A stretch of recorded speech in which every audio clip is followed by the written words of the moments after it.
اللهم صل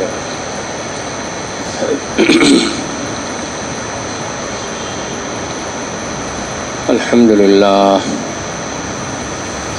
لله وكفى وسلام على عباده الذين اصطفى أما بعد فأعوذ بالله من الشيطان الرجيم بسم الله الرحمن الرحيم قل ادعوا الله أو ادعوا الرحمن أيما تدعوا فله الأسماء الحسنى صدق الله العظيم اللهم صل على محمد وعلى آل محمد كما صليت على إبراهيم وعلى آل إبراهيم إنك حميد مجيد اللهم بارك على محمد وعلى آل محمد كما باركت على إبراهيم وعلى آل إبراهيم إنك حميد مجيد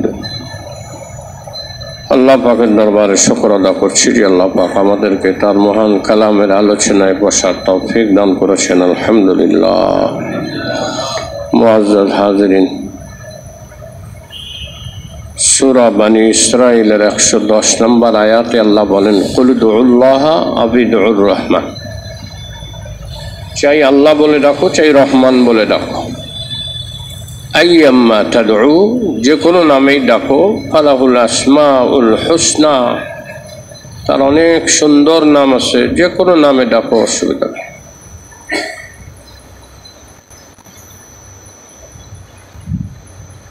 তো ওই আয়াতেরই মাতাহাতে অনুকূলে আলোচনার ধারাবাহিকতায় আল্লাহ পাকের 99টা নামের বিশ্লেষণ নিয়ে আলোচনা চলছে এবং আপনাদেরকে অনুরোধ করেছিলাম যে এই আলোচনায় বসে বসে ডেইলি অর্থাৎ প্রত্যেক আলোচনায় 4-5টা আল্লাহ পাকের পবিত্র নামের বিশ্লেষণ হয়, যদি ইচ্ছা করেন মুখস্থ হয়ে যাবে। আসমাউল হুসনা প্রত্যেক মুমিনের অন্তরে থাকা চাই। নবীজি হাদিসে বলেছেন, তিরমিজির রওয়ায়াত, আবু হুরায়রা বর্ণনা করেন, নিশ্চয়ই আল্লাহ পাকের 99টা নাম আছে যেগুলোকে স্মরণে রাখবে সে জান্নাতে যাবে।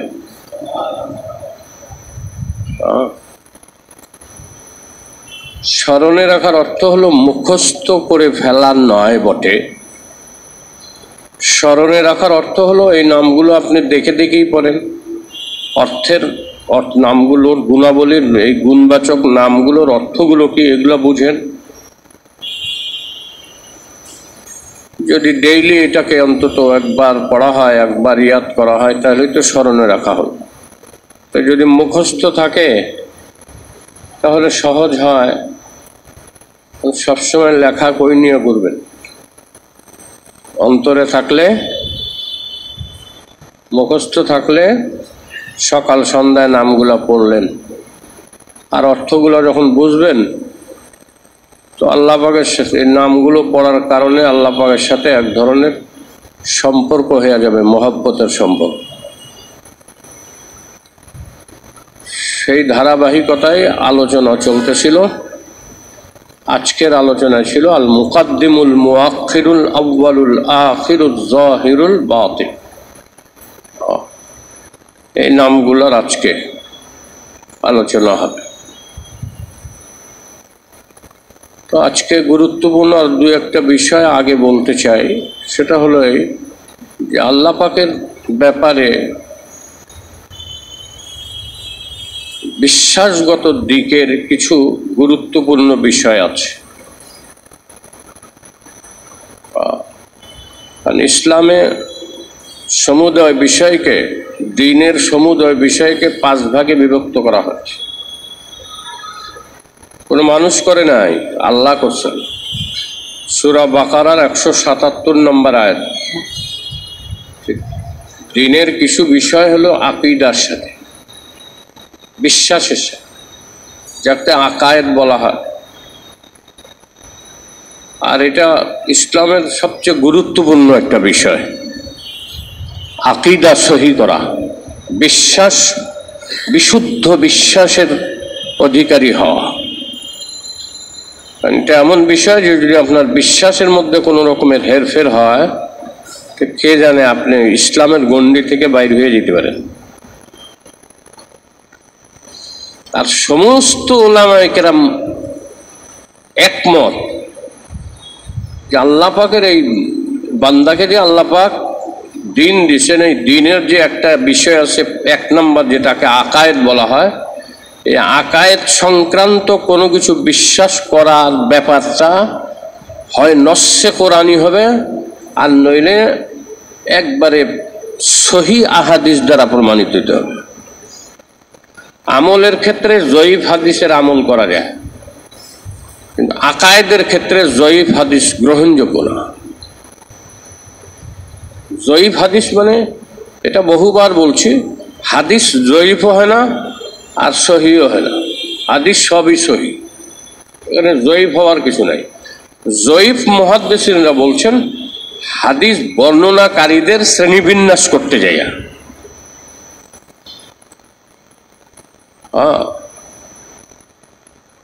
আকায়েদের বিষয়টা নস্সে কোরআনী মানে কোরআনের আয়াত দিয়ে অথবা বিশুদ্ধ বর্ণনার সূত্রে যে হাদিস, সেই হাদিসের সাথে সম্পৃক্ত।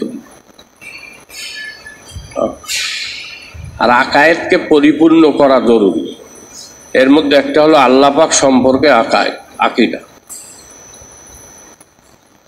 আল্লাহ পাক সম্পর্কে যে বিশ্বাস মুসলমানের অন্তরে থাকতে হবে, সেই বিশ্বাস সমূহের মধ্যে একটা হলো এই যে আল্লাহ পাক যেমন অনাদি, কাদিম, আল্লাহর যত গুণ আছে সব কাদিম, গুণও কি কাদিম, এই বিশ্বাস করতে হবে।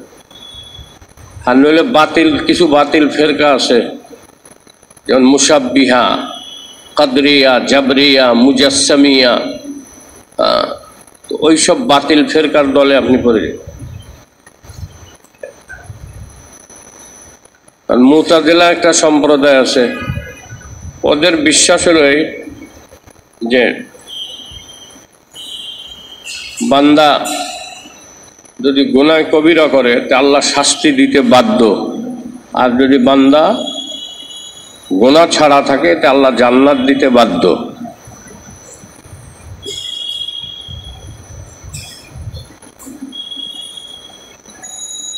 কাদরিয়া এক ধরনের আছে, তারা বলে যে তাকদীর বলতে কিছু নাই, তাকদীর বলতে কিছু নাই, তাকদীর নাই, বান্দা যা করে সেইটাই, বান্দা যে কাজ করে সেই কাজের জন্য সে প্রতিফল পাবে। তকদীর বিশ্বাস করে না। অথচ তকদীরে বিশ্বাস স্থাপনকারী না হলে আল্লাহ রাসূলের লানতের অন্তর্ভুক্ত হবে। হাদিসে আসছে, সহিহ হাদিস, সিত্তাতুন লাআনতুহুম ওয়া লাআনাহুমুল্লাহ, 6 প্রকারের মানুষ আছে যাদের প্রতি আল্লাহর লানত, অভিশাপ, আমার অভিশাপ। এই 6 প্রকারের একজন হলো যে তাকদীর অস্বীকার করে, আল্লাহর লিখিত বিধান, ভাগ্যলিপি, এটাকে যে অস্বীকার করে, আল্লাহ রাসূলের লানত তার উপরে। এরকম অনেক বাতিল ফেরকা আছে। জাবরিয়া আছে, জাবরিয়ারা বলে যে মানুষ হলো পুতুল, আল্লাহ যেমনি নাচায় বান্দার কোনো এখতিয়ার নেই, বান্দা কিছুই করতে পারে না, বান্দা হলো পুতুলের মতন, যেমনি নাচাবে তেমনি নাচে। বান্দা কোনো দোষে দোষীও না, কোনো নেক কাজ করলে সে পুণ্যবানও হয় না। এগুলো বাতিল ফেরকা। সে আলোচনা ধারাবাহিকভাবে আমি জুমাতে আলোচনা করেছি অনেক আগে, মানে পুরান মসজিদে থাকতে। এই জন্য বলতেছিলাম যে আল্লাহ পাকের সাথে যে আকায়েদ, দিনের যে একটা বিষয় হলো আকায়েদ, 2 নম্বর বিষয় হলো ইবাদত, 3 নম্বর বিষয় হলো মুআমালাত, 4 নম্বর বিষয় হলো মুআশারাত, 5 নম্বর হলো আখলাক। এই 5টা বিষয়ের সমন্বয় ঘটলেই তবে আপনার ভিতরে পূর্ণ দিন হবে। আর এই 5টার যদি কোনো বিষয়ে কোনোটা অসম্পূর্ণ থাকে তাহলে আপনার দিনও ওই পরিমাণ অসম্পূর্ণ হবে। আকায়েদ খুব সেনসিটিভ বিষয়, অতি সংবেদনশীল। বিশ্বাসের কারণে একজন কাফের হয়ে যায়, বিশ্বাসের কারণে একজন ইমানদার হয়ে যায়। একজন ইমানদার হওয়ার জন্য তার অন্তরে বিশ্বাস জরুরি। মুখে কালেমা পড়লে তাহলে তারা মুনাফিক, অন্তরে বিশ্বাস করে না, মুখে কালেমা পড়ছে ওরা মুনাফিক। আর অন্তরে বিশ্বাস করছে, কার্যে পরিণত করে না, ওরা গুনাহগার। অন্তরে বিশ্বাস আছে কিন্তু কার্যে পরিণত করে না, সে বিশ্বাস অনুপাতে কাজ করে না, এরা গুনাহগার। যদি বিশ্বাসের ভিত মজবুত থাকে আর ওই বিশ্বাস নিয়ে মরতে পারে, তাহলে সমস্ত বুজুর্গ উলামায়ে কেরাম এবং মুহাদ্দিসিন মুফাসসিরিন সবার রায় এই যে সে স্থায়ী জাহান্নামী না। এখন আমরা জানি না সে ঈমান নিয়ে যাইতে পারছে না পারে নাই, ওটা আল্লাহ জানে। কিন্তু যদি ঈমান নিয়ে চলে যায়, বিশ্বাস নিয়ে চলে যায়, আল্লাহর কাছে কোনো আমল করে নাই, তাহলে তার ব্যাপারে এই সিদ্ধান্ত আহলে সুন্নাত ওয়াল জামাতের যে সে স্থায়ী জাহান্নামী নয়।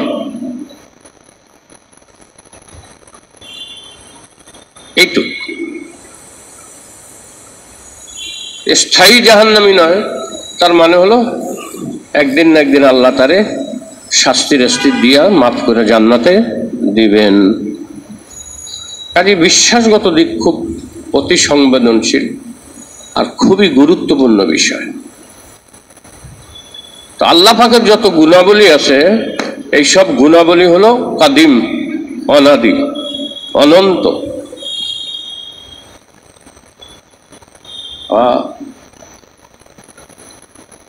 আর আল্লাহ পাকের সমুদয় গুণাবলী হুবহু তার সত্তার নয়, আবার তার সত্তা থেকে বহির্ভূত এমনও নয়।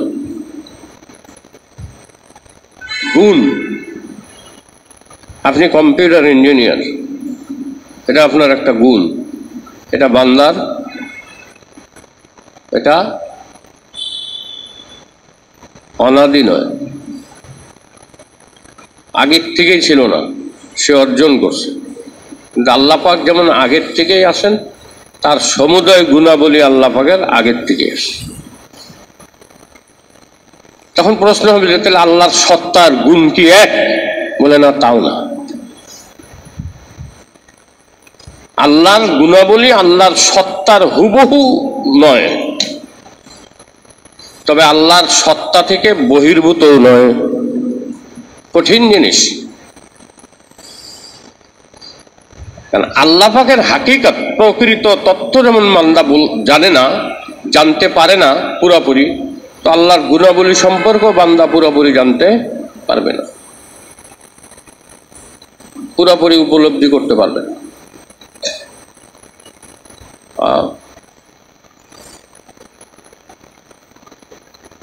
তাহলে 1 নম্বর বিশ্বাস আল্লাহর গুণাবলী সম্পর্কে, যে আল্লাহ যেমন অনাদি অনন্ত, আগের থেকেই আছেন, বর্তমানে আছেন, ভবিষ্যতে থাকবেন।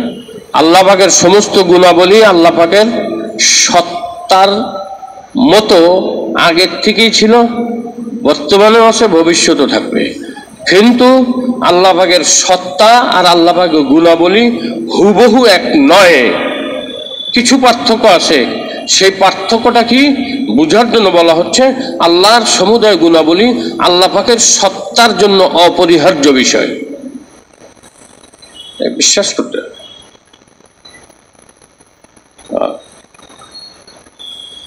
আর একটা বিশ্বাস হলো বিশ্বাস আল্লাহর গুণাবলী সম্পর্কে, যে আল্লাহর গুণাবলী ব্যাপারে কোনো পর্যায়ক্রমিতা নেই। আল্লাহর গুণ কোনটা আগে কোনটা পরে, এ কোনো পর্যায়ক্রম নাই। ওলামায়ে কেরাম পর্যালোচনা এবং গবেষণা করে বলছেন আল্লাহ পাকের সমুদয় গুণাবলীর মধ্যে সবচেয়ে বড় গুণ এবং গুরুত্বপূর্ণ গুণ হলো আলিম। তিনি জানেন। কারণ অন্যান্য গুণাবলীগুলা প্রয়োগের জন্য ইলিম থাকতে হবে, জানা থাকতে। যেমন আল্লাহ রাজ্জাক, কাকে কতটুক কোথায় কখন কিভাবে রিজিক দিতে হবে আল্লাহ রাজ্জাক দেন। কিন্তু আল্লাহ যদি না জানতেন তাহলে তাকে কিভাবে দিবেন?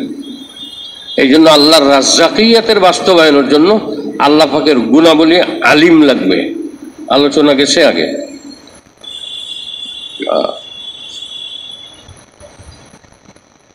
আল্লাহ পাকের সমুদায় গুণাবলী দুই রকম,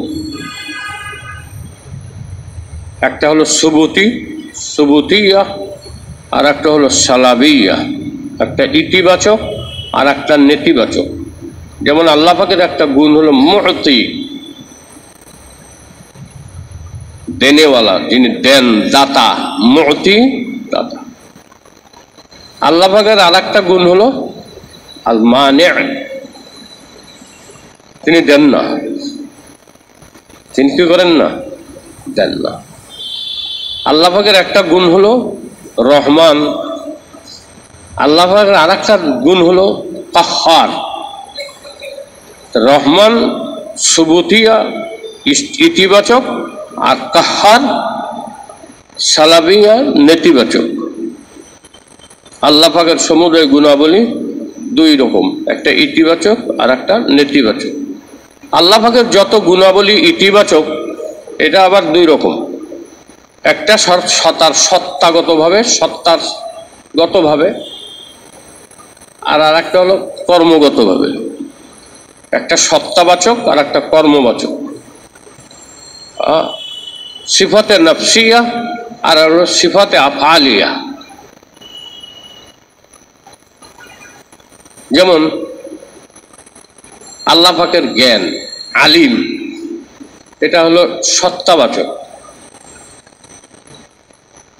এটা কি সত্তাবাচক। আর তিনি যে রাজ্জাক, এটা হলো কর্মবাচক। এটা কি কর্মবাচক। আল ওয়াসি', তিনি কর্মবাচক।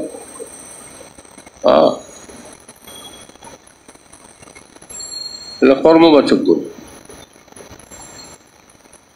তায়েব, তাওয়াব, এগুলো কর্মবাচক। আর কিছু আছে সত্তাবাচক, দুই রকম নাম। পার্থক্য কি? কর্মবাচক গুণ আর সত্তাবাচক গুণ, সত্তাগত গুণ আর কর্মগত গুণ, এই দুইয়ের মধ্যে পার্থক্য হলো এই যে যেগুলো আল্লাহর সত্তাবাচক গুণ, এইগুলার বিপরীত যে গুণ আছে সেই গুণে তিনি কোনোদিনও গুণান্বিত হন না।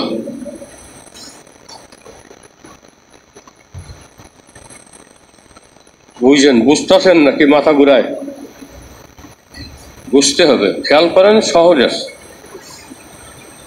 আল্লাহ পাকের সত্তাবাচক গুণ আর কর্মবাচক গুণের মধ্যে পার্থক্য হলে যেগুলো সত্তাবাচক গুণ, এর বিপরীত গুণের সাথে আল্লাহ কোনোদিনও গুণান্বিত হন না।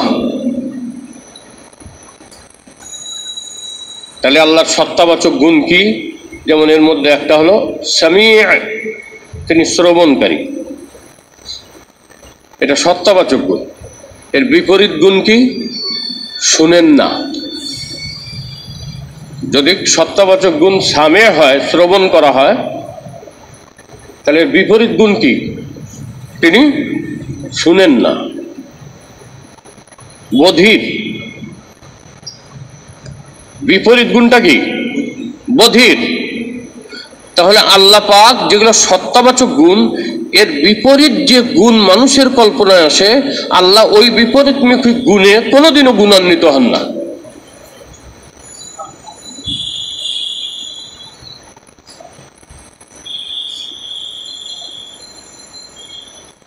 কেন এই কথা বললাম? যে তুমি যে কও আল্লাহ সবকিছু হইতে পারে, সবকিছু করতে পারে, স্বাভাবিকভাবে যখন কোনো দিনী জামাত আসে, তবলিগি জামাত আসে, এরা আল্লাহর বরত্বর বয়ান করে। বরত্ব বয়ান করতে যায় বলে যে আল্লাহ পাক সব কিছু করতে পারে, কোন মাখলুকের সাহায্য সহযোগিতা সমর্থন ছাড়া আল্লাহ সবকিছু করতে পারেন। কিন্তু মাখলুক আল্লাহর সাহায্য সহযোগিতা সমর্থন ছাড়া কিছু করতে পারে না। দাওয়াত ও তাবলীগের মেহনতে এই কথাটা বলা হয়। যারা গেছেন, কম বেশি সময় লাগাইছেন, তারা জানেন। এখন কোনো গাওরা আসে না, কিছু মানুষ খালি কোন হুজুরে কি বয়ান করলো, তবলিগ জামাতে কি ভুল করলো, এগুলা খালি ধরার তালে থাকে। এখন কেউ যদি আইসা কয় আল্লাহ সব করতে পারেন,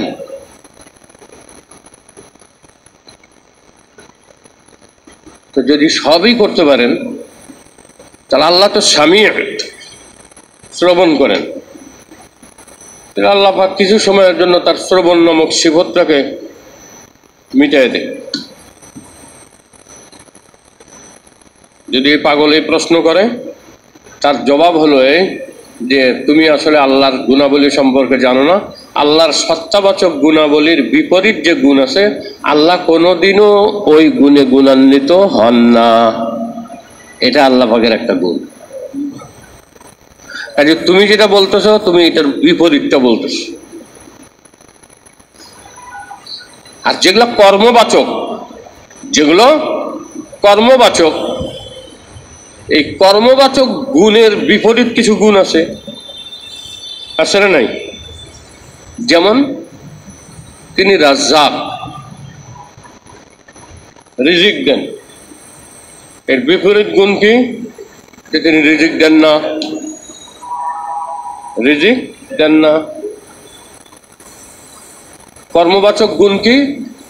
আল বাসিত, প্রশস্তকারী। কর্মবাচক আর একটা গুণ হলো কাবেজ, তিনি প্রশস্ত করেন না, কবজ করেন, সংকীর্ণ করে দেন। ইয়াবসুতুর রিজকা লিমান ইয়াশাউ ওয়া ইয়াকদির, কোরআন শরীফে আল্লাহ যাকে চান রিজিক প্রশস্ত করে দেন, আর যার ব্যাপারে চান না রিজিক সংকীর্ণ করে দেন। কর্মবাচক গুণেরও একটা বিপরীতমুখী গুণ আছে, বিপরীত অর্থ আছে। আল্লাহ নিজের জন্য কর্মবাচক গুণের বিপরীত যে গুণ, নিজের জন্য কখনো গ্রহণ করেন না, অর্থাৎ নিজের জন্য ওই গুণে গুণান্বিত হন না। বুঝলেন? সত্তাবাচক গুণ, তার যে বিপরীত গুণ আছে, কখনোই তিনি ওই গুণে বিপরীতমুখী গুণে গুণান্বিত হন না। আর কর্মবাচক যে গুণ আছে, এই গুণে তিনি গুণান্বিত হন, কিন্তু নিজের জন্য না, অন্যের জন্য। কার জন্য না? নিজের জন্য না, অন্যের জন্য। যেমন কর্মবাচক একটা গুণ আল্লাহর মুহয়ী, তিনি হায়াত দেন, জীবন দেন। এর বিপরীত কি? হায়াত দেন না বা জীবন ছিনায়া নেন। এর বিপরীত গুণ না এটা? জীবন নিয়ে নেন। এখন আপনি যদি কোন যে তাহলে আল্লাহ নিজের মৃত্যু দিয়ে দেখি কিরম পারে, কোন পাগলে যদি এটা কয় যে আল্লাহ তো সব পারে, তাহলে আল্লাহ নিজের কিছু সময়ের লিগে মৃত্যু দিয়ে দেখাতো যে আল্লাহ মরিয়েছে। পাগল, তোর কথায় আল্লাহ চলেনি, তুই কইলেই হবে। আল্লাহ যে মৃত্যু দেন, অর্থাৎ জীবন দেওয়ার বিপরীত গুণে গুণান্বিত হন, নিজের সত্তার জন্য নয়, মাখলুকের জন্য। কাজে মুহয়ী জীবন দেন মাখলুকের জন্য, মুমিত জীবন ছিনায় নেন, এটা অন্যের জন্য, সৃষ্টির জন্য। এই সিফতগুলো আল্লাহ নিজের জন্য ব্যবহার করেন না। এই সিফতগুলো আল্লাহ নিজের জন্য ব্যবহার করেন।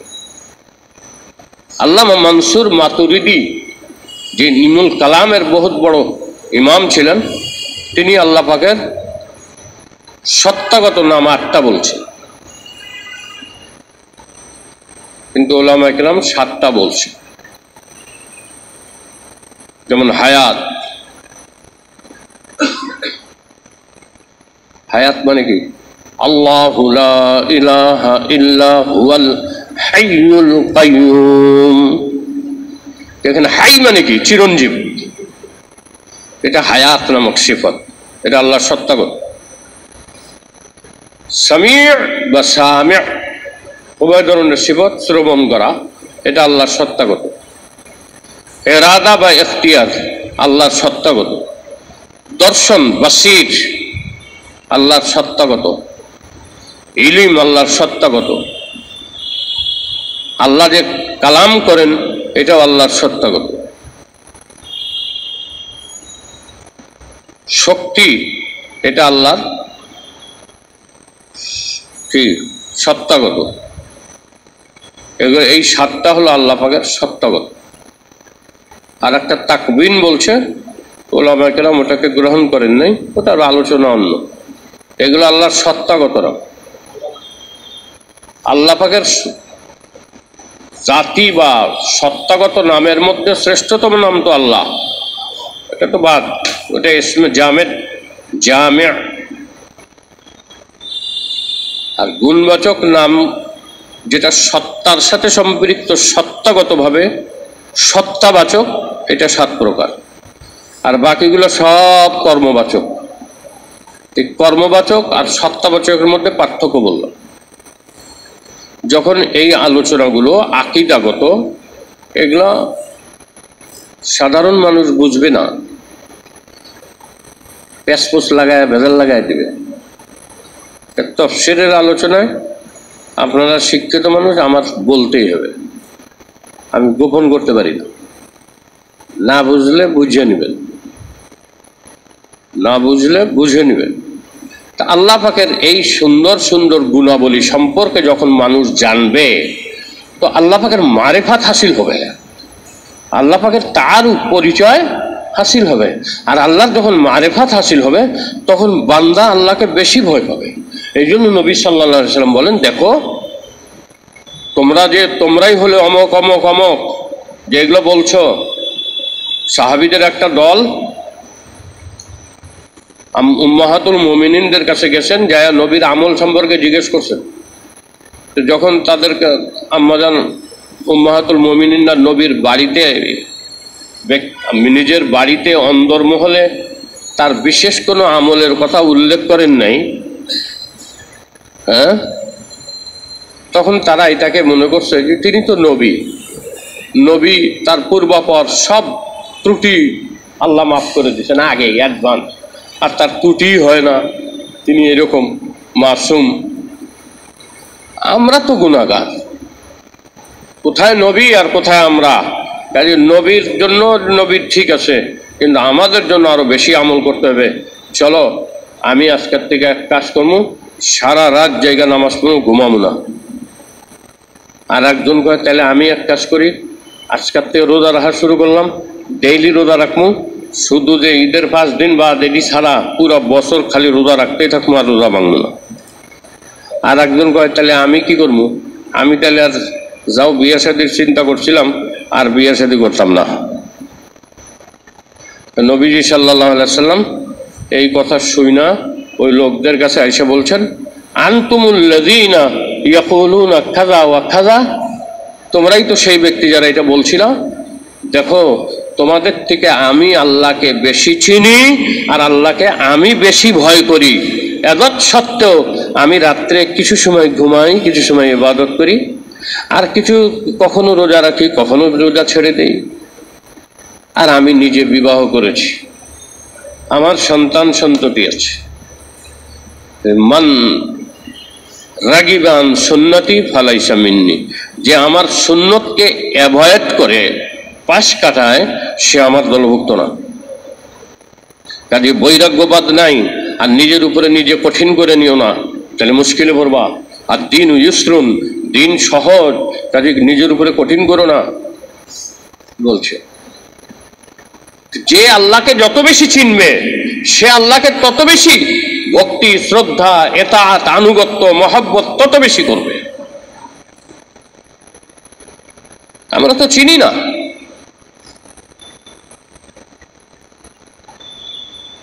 এই জন্য দাওয়াত ও তাবলীগে আর একটা কথা বলা হয়, সেটা হলো এই যে ভোলা ভোলা মানুষ, সরল সহজ মানুষগুলোকে আল্লাহর সাথে জোড়াইয়া দেওয়ার চেষ্টা করো।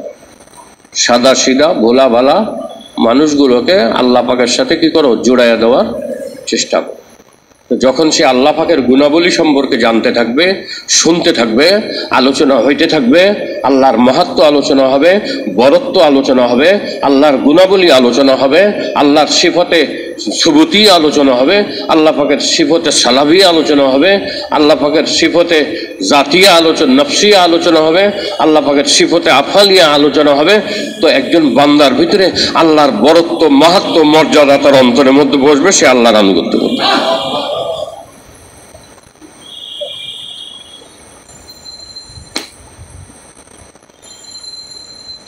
এই যে পর্যন্ত কথাগুলো কইলাম, এই কথাগুলো কিছু কথা বাকি ছিল, যেটা শুরুতেই বলার দরকার ছিল, আমি বলিনি, মিস্টেক হয়ে গেছে, মানে ছুটে গেছে কোনোভাবে।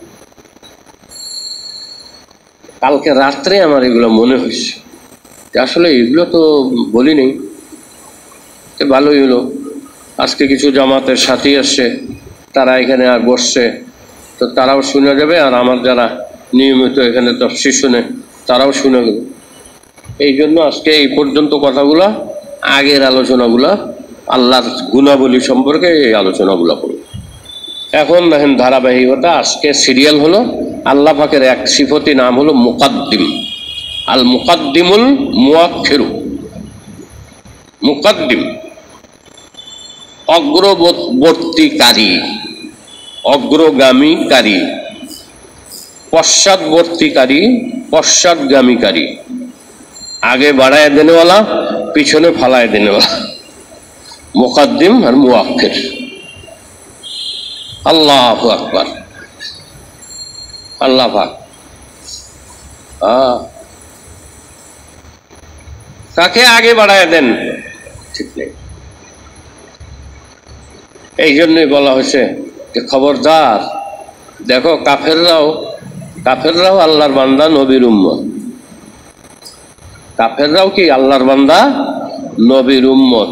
তুমি ঈমান আনছো দেখা তুমি খবরদার এই কথা মনে করো না যে তুমি উৎকৃষ্ট, ওই নিকৃষ্ট।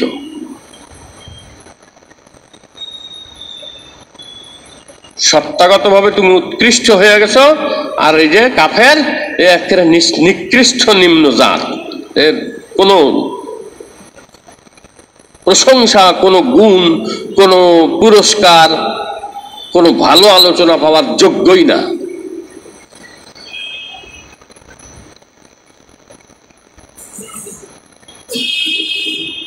হ্যাঁ, যদি কেউ কুফরির উপরে মৃত্যুবরণ করে তখন তো এই কথাটা বাস্তবায়ন হবে, কিন্তু তুমি তোমার জীবদ্দশায় শুধু কাফের, মুশরিক এবং কোন গুনাহগারকে তোমার থেকে তুচ্ছ তাচ্ছিল্য ভাইব না।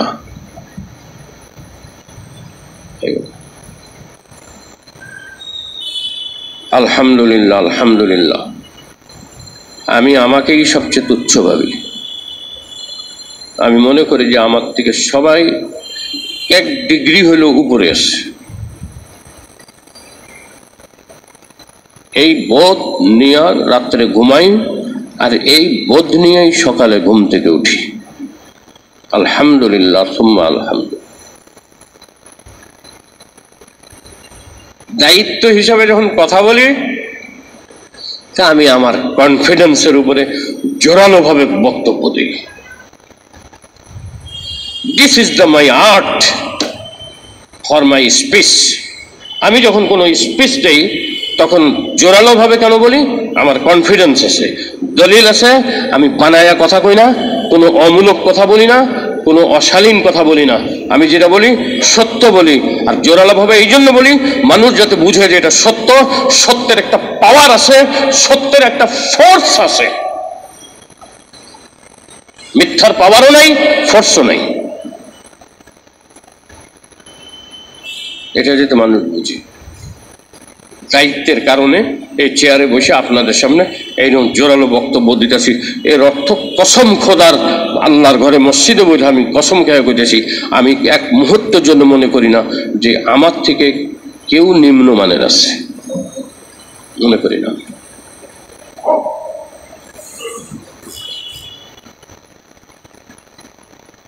কেউ গোনা করলে তার জন্য দয়ালু হও। গোনা করার অর্থ হলো নাপাকি লাগান। মা যেমন ছেলে যখন বিছানায় নষ্ট করে দেয় এবং হাত দিয়ে মাখামাখি করে, অনেক সময় মুখেও দেয়, শীতের রাত্রে গরিব মানুষ, তার তো গিজার নাই বাড়িতে, গরম পানির ব্যবস্থা নাই, পুকুরের ঘাটে রাত্রে নিয়া এই মা কষ্ট করা কুপি বাত্তি হারিকেন বাত্তি জ্বালাইয়া পুকুরে নিয়া ছেলেকে ওই ঠান্ডা পানি দিয়ে গইসা পরিষ্কার করে, পরিষ্কার কইরা নতুন বিছানায় শোয়ায়া বুকে নিয়া মা তাকে দুধ পান করায় আর বুকে নিয়ে বারবার চুমা দেয়।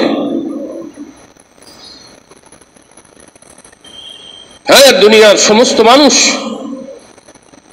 কেউ যদি আল্লাহর অবাধ্যতা করে, আল্লাহর সীমালঙ্ঘন করে এবং গুনাহগার হয়, গুনাহ করে, মনে করো সে শরীরে নাপাক লাগাইছে, তুমি নিজেকে একজন সুইপার মনে করো যে আমি একজন মুসলমান, আমার সুইপারের থেকে মর্যাদা নাই। আমার মর্যাদা হইব যেদিন আমি আল্লাহর কাছ থেকে ক্ষমা লাভ কইরা পুলসিরাত পার হইয়া জান্নাতে পড়ে যাব, ওই দিন আমি বুঝবো যে আমার মর্যাদা আছে। এর আগে আমার মর্যাদার কোনো দাম নাই। তুমি যত বড় আলেম হও, যত বড় মুফতি হও, যত বড় মসজিদের ইমাম ও খতিব হও, তোমার এক পয়সা দাম নাই। কিন্তু একটা ঠেলা গাড়িওয়ালা, রিক্সাওয়ালা, ওর দাম হয়তো আল্লাহ পাকের কাছে আছে। এই অনুভূতিকে অন্তরের ভিতরে রেখা চলো। তুমি মুবাল্লিগ মনে করতেছ যারা তবলিগ করেন এরা মানুষের বাচ্চাই না। যে আলেম তবলিগে চিল্লা লাগায় নাই হে আলেম হওয়ার জাতি না। What is this? What is your thinking? কোথার থেকে পাইছো? যে আলেম চিল্লা লাগায় নিয়ে তোমাদের প্রচলিত তবলিগ করে নাই সে তবলিগ বিরোধী? কোথায় পাইছো তুমি? খবরদার, সাবধান হয়ে যাও। তোমাদের এই বাড়াবাড়ির জন্য আজকে একটা হক জামাতের মধ্যে গন্ডগোল হয়েছে। সতর্ক হও। তুমি শাইখুল হাদিস, হাদিসের মসনদে বসা হাদিস পড়াইতেছো আর মনে করতেছো দুনিয়ার সব মানুষ যারা রাস্তাঘাটে মানুষের দাওয়াত দিতেছে এদের কোনো দাম নাই, এরা কি ঘুরিয়া ঘুরিয়া রাস্তার মধ্যে ঘুরে আর মানুষের তবলিগ করে। তুমি এটা শাইখুল হাদিস এটা মনে করলা? তোমার শাইখুল হাদিস গিরির এক পয়সা দাম নাই। হয়তো ওই ভোলাবালা মানুষটাকে যে দায়িকা মসজিদে আনছে হয়তো সে আল্লাহর কাছে মকবুল হয়ে গেছে, মুকাদ্দিম, আল্লাহ তারে অগ্রগামী করেছে। আর তুমি যে শাইখুল হাদিস, আল্লাহ তোমাকে মুআক্ষার করেছে।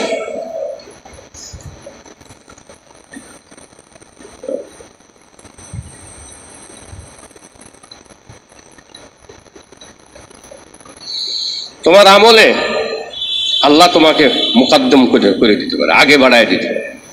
তোমার আখলাকে আল্লাহ তোমাকে অগ্রগামী বানায় দিতে পারে। সাহাবা আজমাইনের মধ্যে প্রতিযোগিতা হয়েছে, প্রতিযোগিতা। হযরত ওমর রাদিয়াল্লাহু তাআলা আবু বকর সিদ্দিকের তো আর ওই খেয়াল নাই। ওমর রাদিয়াল্লাহু তাআলার খেয়াল আছে যে আবু বকরের সাথে পাল্লা দিয়ে নেক আমল করে যাতে আবু বকরের থেকে আগে যেতে পারে। তবুকের যুদ্ধে ওমর রাদিয়াল্লাহু তাআলা হার মানছে। আবু বকর, আপনার সাথে আমি কোনোদিনও পারলাম না। আমি তো মনে করছি আজকে আবু বকরের থেকে আমি বেশি কি হব, আগে বেড়ে যাবো। হ্যাঁ, আমি কি করব, আগে বেড়ে যাব। এই জন্য আমি আমার সমুদায় সম্পত্তি অর্ধেক করে সব পুরো অর্ধেক আইনা দিছি। আমি মনে করছি আজকে আর আবু বকর আমার সাথে পারবো না। এখন আইয়া দেখি আবু বকর একটা ভাঙ্গা ঝাড়ু, খুন্তি, কড়াই, একটা হান্ডি, পাতিল, গেলাস, যা বাসায় একজন মানুষের জরুরতে থাকে সব বস্তার মধ্যে বইরা লয়ে, ইয়া রাসূলুল্লাহ আমার যা কিছু ছিল এই যে সব লয়েছি। রাসূলুল্লাহ দেখতে কয় তাহলে বাড়ির কি থুই আইলা? আল্লাহ আল্লাহ রাসূলুল্লাহ থুয়েছি। কোনোদিনও পারে নাই। আল্লাহ যাতে যাকে মুকদ্দম করবে না সে কোনোদিন মুকদ্দম হইতে পারে না, অগ্রবর্তী হইতে পারে না। বিশ্বাস রাখো, ইয়াকিন রাখো, আল্লাহ পাকের জাতের উপরে, এই গুণের উপরে তুমি ভরসা রাখো। আল্লাহর কাছে মুখাপেক্ষী হয়ে থাকো। আল্লাহ যেন তোমাকে আগে বাড়ায় দেয়, আল্লাহ যেন তোমাকে অগ্রগতি করে দেয়, আল্লাহ যেন তোমাকে পশ্চাৎবর্তী না করে, আল্লাহ যেন তোমাকে পশ্চাৎগামী না করে, আল্লাহ যেন তোমাকে নেক কাজে, ভালো কাজে, দানশীলতায়, মহৎ গুণাবলিতে আল্লাহ যেন তোমাকে আগে বাড়ায় দেয়। আল্লাহর কাছে মুখাপেক্ষী হইয়া চোখের পানি ফেলে আল্লাহর কাছে দোয়া করে কান্না নাও।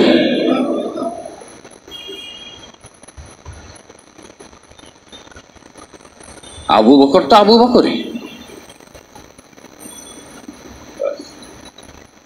আবু বকর সিদ্দিকের ব্যাপারটা কল্পনাও করতে পারবে না। যেমন চাঁদনী রাতে নবীজি আর আম্মাজান আয়েশা সিদ্দিকা রাদিয়াল্লাহু তাআলা আনহা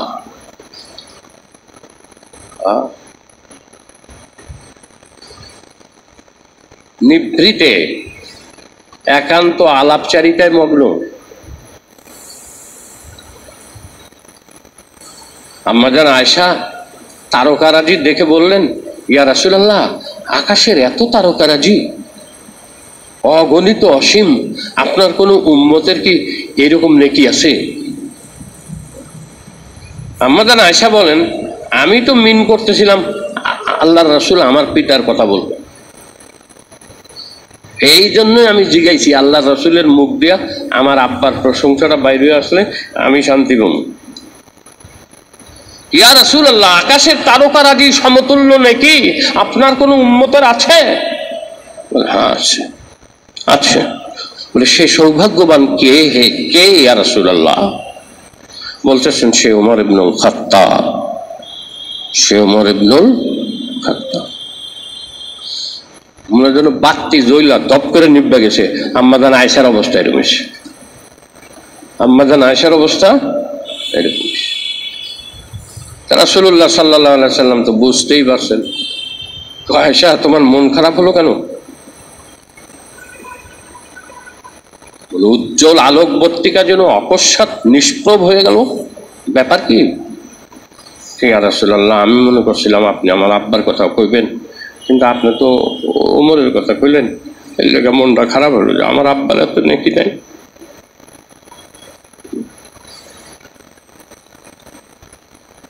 আয়েশা, তোমার আব্বু যে গাড়ির সাউরে 3 দিন আমার সাথে ছিল না, তোমার আব্বুর এই 3 দিনের যে নেকি, ওমরের সারা জীবনের নেকি এই সময় পৌঁছবে না।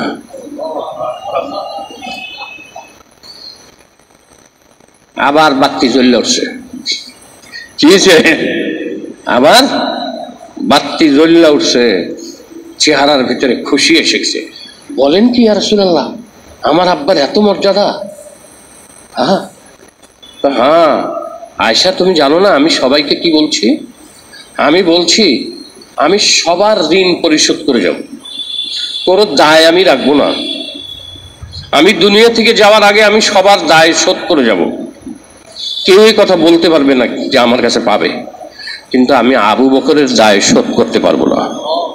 আমি আল্লাহর কাছে ফরিয়াদ জানিয়েছি, আল্লাহ তুমি আমার পক্ষ থেকে আবু বকরের ঋণ পরিশোধ করে দিও।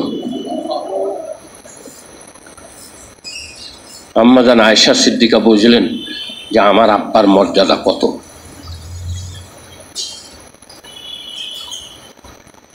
তবু আপনাদের উপলব্ধিতে আসে নাই আবু বকর সিদ্দিকের এত ফজিলত কেন। আবু বকর সিদ্দিকের এত ফজিলত কেন আপনাদের বুঝে আসে নাই। একটা ঘটনা আজকে আমি বলবো, যেটা এই মসজিদ 19 বছরে কোনোদিন আপনাদের বলিনি। আবু বকর সিদ্দিকের একটা কথা বল, মসজিদের মধ্যে নির্জনে, কি বলে এটাকে, অসময়, মানে যখন নামাজের টাইম না, আবু বকর সিদ্দিক হাত তুলে কান্দা কান্দা আল্লাহর কাছে দোয়া করতেছে। জার জার হইয়া চোখের পানি ফেলা কাতর স্বরে আল্লাহ পাকের কাছে দোয়া করতেছে। ইন দি মিন টাইম, বছরে কয়েকজন সাহাবী মসজিদে গেছেন। যায়া কি দোয়া করেন পাশে বইয়া শুনতেছেন, দেখেন আবু বকর সিদ্দিক কি দোয়া করে। কেমনে পারবো আবু বকর সিদ্দিকের সাথে? আবু বকর সিদ্দিক আল্লাহর কাছে দোয়া করে, আল্লাহ তোমার হাবিব বলছে ইসলামের জন্য, দ্বীনের জন্য যার যার সামর্থ্য আছে, যার যার সহায় সম্পদ আছে দান করো। আল্লাহ তোমার হাবিব আবার বলছে যে যে দেয় দাতার হাত গ্রহীতার হাতের চেয়ে উত্তম। ইয়া আল্লাহ সমস্যা এই জায়গায় বাড়ছে, আমি যদি এখন আমার সম্পদ তোমার হাবিবের হাতে দেই তাহলে আমি দাতা হইলাম, আমার হাত তোমার হাবিবের হাতের থেকে উত্তম হয়ে গেল, এটা কোশ্চিন কালেও আমার কাম্য না।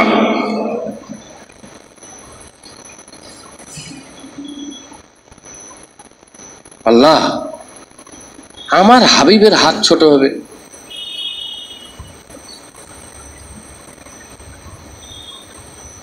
ছোটবেলায় স্কুলে একটা প্রাইমারিতে থাকতে একটা গল্পের বই, মনে হয় পাঠ্য ছিল নাকি আমার ভালো করে মনে নাই, না অপাঠ্য একটা বইয়ের নাম ছিল এ নহে কাহিনী, এ নহে কাহিনী পড়েছিলাম। ওই বইটার মধ্যে একটা গল্প ছিল যে একজন চোর, সে একজন মালিকের বাড়িতে ঢুকে তার যে ঘোড়া ছিল দুটো, এর মধ্যে সবচেয়ে ভালো ঘোড়া যেটা ওইটার নাম ছিল মুলকি, আর 2 নম্বর ঘোড়া যেটা ছিল ওইটার পরপরই যেটা ছিল তার নাম ছিল দুলকি। কি নাম ছিল? দুলকি। এখন চোর এইসব মুলকিকে চুরি করে নিয়ে গেছে, আর মালিক টের পায়া সাথে সাথে দুলকিরে নিয়ে ওর পশ্চাৎ ধাবন করছে, পিছু ধাওয়া করছে। কিন্তু যখন কাছাকাছি মালিকটাকে ধরে ফেলবে তখন মালিক দুলকির লাগাম টেনে ধরছে, বন্ধ করছে। কেন? যে ও তো বেকেল, আমার মুলকির সাথে দুলকি কোনোদিনও পারে না, ও তো দুলকিকে চালাতে জানে না।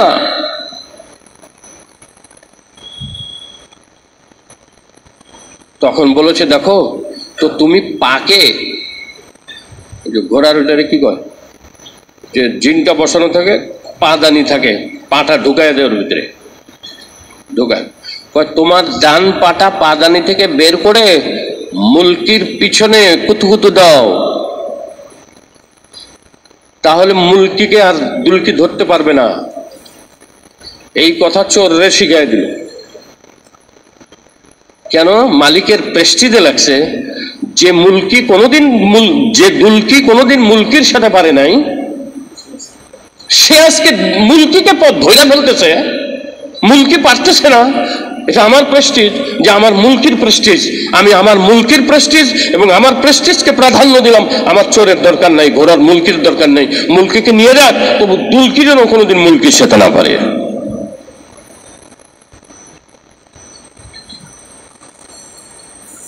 ইয়া আল্লাহ আপনার হাবিব বলেছেন আলী ইয়াদুল উলিয়া খায়রুম মিন ইয়াদিস সুফলা, গ্রহীতার হাতের চেয়ে দানের হাত বেশি উত্তম। ইয়া আল্লাহ আমি যদি এখন আপনার হাবিবের নিয়ে দেই যে ইয়া রাসূলুল্লাহ এগুলো দিনের জন্য দিলাম, তাহলে আমার দাতার হাত হলো আর হাবিবের হাত গ্রহীতার হাতে। তোমার হাবিব বলছে দাতার হাত উত্তম গ্রহীতার হাতের চেয়ে। আমি কিভাবে দিব? আমার হাবিবের হাত, তোমার হাবিবের হাত, আমার দোস্তের হাত আমার হাতের থেকে অনুত্তম হয়ে যাবে, আমার হাত উত্তম হয়ে যাবে, এটা অসম্ভব। আমি আবু বকর এটা মাইনা নিতে পারি না। কাজে তোমার দরবারে ফরিয়াদ করতেছি, আল্লাহ তোমার হাবিবের মধ্যে ওহী নাজিল করো, এলকা করো, কথা ঢালো, তার মনের মধ্যে এরকম ভাব সৃষ্টি করে দাও, আমি আবু বকরের জান মাল সে যেন তার নিজের জান মালের মতো তাসাররুফ করে। তাহলে তো আমার দিতে হলো না, আর সে তো নেবে না, না দিলে কাজে তুমি তোমার হাবিবের অন্তরের মধ্যে এই কথা ঢালো যে সে যেন আমার মাল সম্পত্তি সব নিজের মাল মনে করে ব্যবহার করে, তাসাররুফ করে। শুনছেন কোনোদিন এই দোয়া? আবু বকর সিদ্দিক করছে।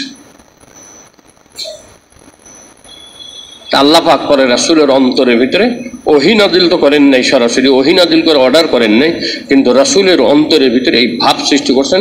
এরপরের থেকে আবু বকর সিদ্দিক যতদিন রাসূল যতদিন হায়াতে ছিলেন, ওফাতের আগ পর্যন্ত রাসূলুল্লাহ সাল্লাল্লাহু আলাইহি ওয়াসাল্লাম আবু বকর সিদ্দিকের কোনো মাল তার অনুমতি নিতেন না। যখন যা ইচ্ছা আবু বকর সম্পদ দ্বীনের পথে খরচ করতেন। এই যে সূক্ষ্ম একটা চিন্তা, এই চিন্তাটাও আবু বকরের যে ব্রেন থেকে সরে যায় নাই। এই চিন্তা কে করবে? এই চিন্তাটা কে করবে? আবু বকর সিদ্দিক এই চিন্তাটাও করছে। এই জন্য আবু বকর সিদ্দিক আবু বকর সিদ্দিকই।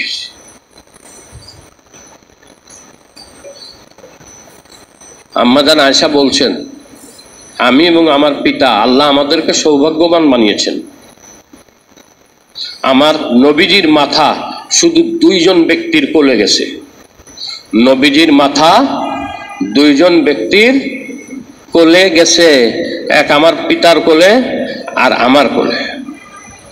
গারে সৌরে আমার পিতার কোলে রাসূল মাথা রেখে ঘুমাইছেন।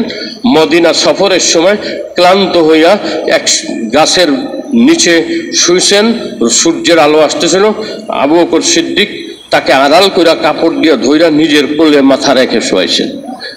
আম্মা জান আয়েশা সিদ্দিকা রাদিয়াল্লাহু তাআলা আনহা বলেন যে আর যখন নবী রেহলাত করে চলে যান, দুনিয়া থেকে চলে যান, তখন নবীজির সিনা, নবীজির মাথা আমার বুকে আমার কোলে ছিল।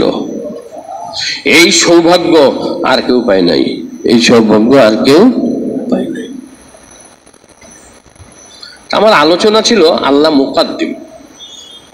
খবরদার, তুমি যাকে হীন ভাবতেছো, তুচ্ছ ভাবতেছো, তোমার থেকে মর্যাদায় কম ভাবতেছো, তাকে তুমি অত্যন্ত নিকৃষ্ট ভাবতেছো কোনো কারণে, কে জানে আল্লাহ তাকে হেদায়েত দিবেন। আর আমলে, আখলাকে, তাসবিহে, তাহলিলে, ইখলাসে, আলোচনায়, কথায় আল্লাহ তোমার থেকে তাকে কত ঊর্ধ্বে নিয়ে যাবেন, এই মুকাদ্দাম করে দেবেন, তাকে অগ্রগামী করে দেবেন, এটা তুমি কল্পনা করতে পারবে না। এগুলো মুকাদ্দিমের অর্থ। মুকাদ্দিমু মুআক্কির, তাখির করা, তাকে পিছনে ফেলবেন। কাম মিন ফিআতিন কালিলাতিন গালাবাত ফিআতান কাসীরাতাম বিইذনিল্লাহ। আমি নিজের চোখে দেখছি, ক্লাসে পড়তেছি, নাহুর কিতাব, আরবি গ্রামারের কিতাব নাহবে মির লালবাগে পড়ানো হচ্ছে। এর মধ্যে একটা আছে আফালে তাআজ্জুব। আফালে তাআজ্জুব, এটার ব্যাখ্যা শোনার দরকার নেই। সংক্ষেপে হলো কোনো আশ্চর্যান্বিত হওয়া বোঝাবার জন্য ওই ফেল বা ওই ভার্বটার ক্রিয়াটার ব্যবহার হয়। এখন এক ছেলে সরল সোজা ছিল, সে বলল, হুজুর আমি এটা বুঝি না, এটা আপনি কি বলতেছেন? আমি তো এটা বুঝতে পারতাছি না। তুই কিছুই বুঝতেছস না? ওই ছেলেটা হলো ক্লাসের মধ্যে সবচেয়ে নিম্নগামী ছেলে, মানে পরীক্ষায় টাইনা টুইনা কোনো রকম পাশ করে, টাইনা টুইনা পাশ করে। তো হুজুর বললেন, আচ্ছা শোন, তুই যদি সামনে পরীক্ষায় যদি হঠাৎ করে ফার্স্ট হয়ে যাস, তাহলে সবাই কিরম আশ্চর্য হইব? কয় হুজুর এইবার বুঝছি আমি। বুঝছস? হ্যাঁ বুঝছি। এত তাড়াতাড়ি বুঝে গেলি গা? যে মেশাল দিছেন হুজুর, আমি বুঝে গেছি। আফালে তাআজ্জুব কারে কয়? কয়েকদিন পরেই আমাদের লালবাগে মাসিক পরীক্ষা হইতো। এই মাসিক পরীক্ষার মধ্যে ওই নাহবে মির আরবি গ্রামারে ওই ছেলেটা নিয়ামতুল্লাহ ফরিদি, বর্তমান যে শিবচর জামিয়াতুস সুন্নাহর মুহতামিম, আমার ক্লাস ফ্রেন্ড, আমার বন্ধু, এবং আমরা যে উপরের দিকে ছিলাম, 1, 2, 3 মধ্যেই থাকতাম, সব ছাত্রকে মাসিক পরীক্ষায় ওই আরবি গ্রামারে ওই মতিউর রহমান, আমাদের ওই সাথী ছেলেটা, ও ফার্স্ট হয়েছে। আমার মনে হয় যে আমাদের আব্দুর রহিম সাহেব হুজুর, যিনি পড়াইতেন লালবাগের, সবাই চিনে আলেমরা, ওই আব্দুর রহিম সাহেব হুজুর মনে হয় ওই যে টাইমে তারে এই আপালে তাহাজ্জুদ বুঝাইতে যা বলছেন, তুই যদি ফার্স্ট হস তাহলে সবাই কিরকম আশ্চর্য হইব। আমার মনে হয় দোয়া কবুলের রক্ত ছিল, আল্লাহর দরবারে কবুল হয়েছে। অথচ ওই ছেলেটা সারা জীবনই পড়াশোনা অত বুঝতো না, অসুস্থও থাকতো বেশিরভাগ, মেধা ছিল না, বুঝতো না। আমার শিক্ষা হয়ে গেছে, আমার শিক্ষা হয়ে গেছে। এই জন্য সমাজে আমরা যে যে লাইনে আছি, জেনারেল লাইনে ডাক্তার ইঞ্জিনিয়ার যারা আছে, অন্যান্য লেখাপড়া যারা আছে, আর দিনী লাইনে মাদ্রাসা লাইনে চাই, দিনী লাইনে ইমাম খতিব যে আছে, কোনো ইমানদারের 24 ঘন্টার মধ্যে কোনো এক মুহূর্তের মধ্যে যেন মনে না আসে যে আমি উৎকৃষ্ট ও নিকৃষ্ট। আল্লাহ কাকে আগে বাড়ায় দিবেন এটা তুমি জানো না। তুমি যাকে নিকৃষ্ট ভাবতেছ আল্লাহ হয়তো তোমাকে আগে বাড়ায় দিবেন। যেই হুজুর রাস্তায় ঘুরে ঘুরে মানুষকে মসজিদের দাওয়াত দিতেছে, তুমি তারে বললা এর কাম কাজ নেই তো, ঘুরে ঘুরে সময় নষ্ট করতেছে, আজাইরা কাম করতেছে। তুমি জানো না ওই হুজুরকে আল্লাহ হয়তো মসজিদের রাস্তায় ঘুরে হয়তো মানুষের মসজিদের দিকে দাওয়াত দিছে, হইতে পারে আল্লাহ পাক ওই বান্দাটাকে আল্লাহর মাকবুল বান্দা করবে। আর তুমি যে ইমাম সাহেব ছিলা, তুমি যে সাইকুলা দিচ্ছিলা, তোমার 1 পয়সা মূল্য থাকবে না আল্লাহর কাছে। তাই পৃথিবীতে কোনো মানুষকে নিকৃষ্ট ভাইব না। আল্লাহ কারে মুকদ্দম করে কারে মুআক্খার করে জানো। সময় শেষ, আজকে আর বলা যাবে না। আউয়ালুল আখিরুল জাহিরুল বাতিন এগুলো পর্যন্ত বলতে চাইছিলাম, সম্ভব না। আল্লাহ আমাদেরকে তার মারিফাত নসিব করেন আর আল্লাহর আনুগত্যশীল বান্দা হওয়ার তৌফিক দান করেন। সুবহানাল্লাহি ওয়া বিহামদিহি সুবহানাকা আল্লাহুম্মা ওয়া বিহামদিকা আশহাদু আল লা ইলাহা ইল্লা আনতা আস্তাগফিরুকা ওয়া আতুবু ইলাইক। আল্লাহুম্মা ইগফির লি যামবি ওয়া তাইয়্যিব লি কাসবি ওয়া ওয়াসসি' লি খুলুকি ওয়া قنعني فيما رزقتني ولا تذهبني ولا تذهبني ولا تذهبني ولا تذهبني ولا تذهبني ولا تذهبني